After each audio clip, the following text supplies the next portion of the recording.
लोगों का मानना है कि अगर किसी भी व्यक्ति को एक बार कोरोना हो गया तो तुरंत बाद उसे दोबारा से कोरोना नहीं हो सकता, क्योंकि उसके बॉडी में एंटीबॉडीज बन जाती है जो कोरोना दोबारा से होने नहीं देती। ये लॉजिक कहीं ना कहीं ठीक भी है, लेकिन सबको के लिए ये लॉजिक काम नहीं करता। इसका मतलब ये है कि अगर आपको कोरोना हुआ है तो ऐसा मत सोचिएगा कि आपको तुरंत बाद कोरोना दोबारा से नहीं हो सकता है। Hello and welcome to Uncut, मैं हूं आपके साथ आशीष सिंह।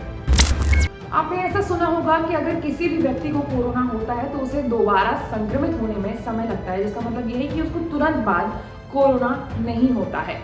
संक्रमित के शरीर में लड़ने के लिए एंटीबॉडीज बन जाती है और उसे कोरोना से लड़ने में मदद करती है। लेकिन क्या आपको पता है कि ऐसा भी हो सकता है कि आपको कोरोना होकर तुरंत बाद दोबारा से कोरोना हो सकता है। दुनिया भर के तमाम देशों में लगभग लाखों लोग इससे संक्रमित हो चुके हैं और अब भी हो रहे हैं। विशेषज्ञों की माने तो कोरोना के बाद शरीर में एंटीबॉडीज तो बन जाती है, लेकिन उसके तुरंत बाद भी कोरोना फिर से हो सकता है। कोरोना संक्रमण फिर कैसे होता है, तो दोबारा से कोरोना संक्रमण कैसे होता है, इस वीडियो में मैं आपको बताती हूँ।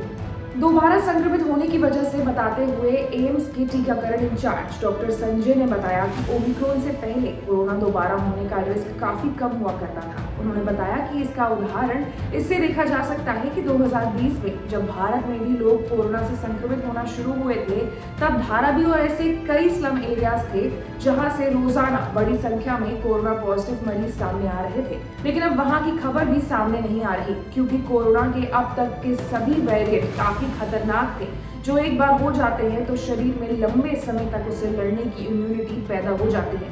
मगर ओमिक्रॉन सामान्य कोल्ड फ्लू जैसा है। ज्यादातर मामलों में ऐसे में शरीर में एंटीबॉडी बना ही नहीं पाता। इसकी वजह से एक इंसान को बार बार कोरोना हो सकता है। डॉक्टर संजय राय ने बताया कि इंसान के शरीर में नेचुरल इंजेक्शन यानी किसी भी बीमारी से लड़ने के लिए खुद की इम्यूनिटी सबसे अच्छा काम करती है। उन्होंने कहा कि वैक्सीन से 2700 गुना ज्यादा इम्यूनिटी नेचुरल इन्फेक्शन बनाता है।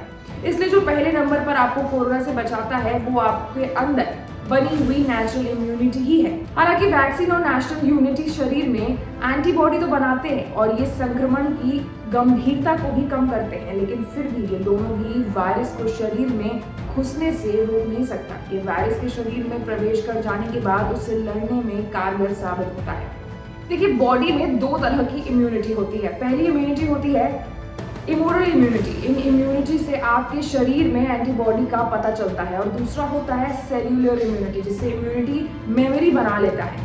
अगर आपके शरीर में एंटीबॉडी खत्म भी हो जाते हैं तो भी इम्यूनिटी वायरस से लड़ने में मदद करता है। अब काम की बात सुनिए, अगर आपको लगता है कि आपने कोरोना के दोनों वैक्सीन ले लिए हैं और आपको अब दोबारा से कोरोना नहीं हो सकता है, तो आपका सोचना कहीं ना कहीं गलत है। ये सोचना बिल्कुल भी गलत है कि अगर आपने टीका ले लिया है तो आपको कोरोना नहीं होगा।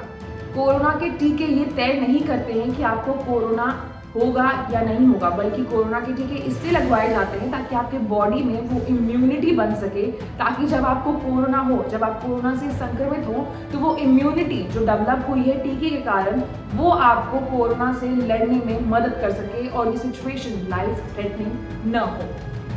तो इसीलिए टीका लगवाना बहुत ही ज़्यादा ज़रूरी हो जाता है। अगर आपने वैक्सीनेशन नहीं करवाया है तो सबसे पहले जाकर के आप वैक्सीनेट होइए। अगर आपने सिर्फ एक ही डोज लिया है तो जल्दी से जल्दी जाकर के दूसरी डोज लीजिए, और अगर आपने दोनों ही डोजेस ले लिया है तो go for the booster dose.